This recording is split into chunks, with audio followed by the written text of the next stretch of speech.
Hi friends, happy new year to all. ఈరోజైతే మేము new year అని E3కి అయితే వచ్చేసాం అనమాట. E3 అంటే ఈట్ ఎంజాయ్ ఎంటర్టైన్మెంట్ అనమాట. నాకు తెలిసి విజయవాడలో ఉన్న వాళ్ళందరికీ E3 తెలిసే ఉంటుంది. అయినా నా బాధ్యతగా అయితే చూపించేస్తాను. ఇక్కడ తినడానికి, తాగడానికి, ఆడుకోవడానికి అన్నీ అయితే ఉంటాయి అన్నమాట. పిల్లలకైతే లక్కీ టైం ఇది కాబట్టి మేమైతే వచ్చేసాము. ఇక్కడ పంజాబీ తడ్కా అని ఒక హోటల్ ఉందండి. అక్కడ రోటీలు మాత్రం సూపర్ ఉంటాయి. ఇదిగోండి, నేనైతే రోటీ కాజూర్ పన్నీర్ తీసుకున్నాను అనమాట. టేస్ట్ అయితే సూపర్ అండి. నేను ఎప్పుడు తినలేదు అంత మంచిది.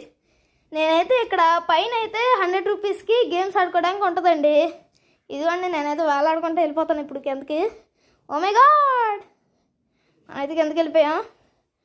మళ్ళీ మన తమ్ముడు లక్కీ అయితే వచ్చేస్తున్నాడు అనమాట. ఇదిగోండి వెళ్ళిపోతున్నాడు. ఈలోపు అనేలోపు విక్కి వచ్చేసాడు మధ్యలోకి. అయ్యయ్యో, నన్ను మోసం చేసాడే. సరే ఫ్రెండ్స్, మళ్ళీ నెక్స్ట్ టైం కలుసుకుందాం. బాయ్.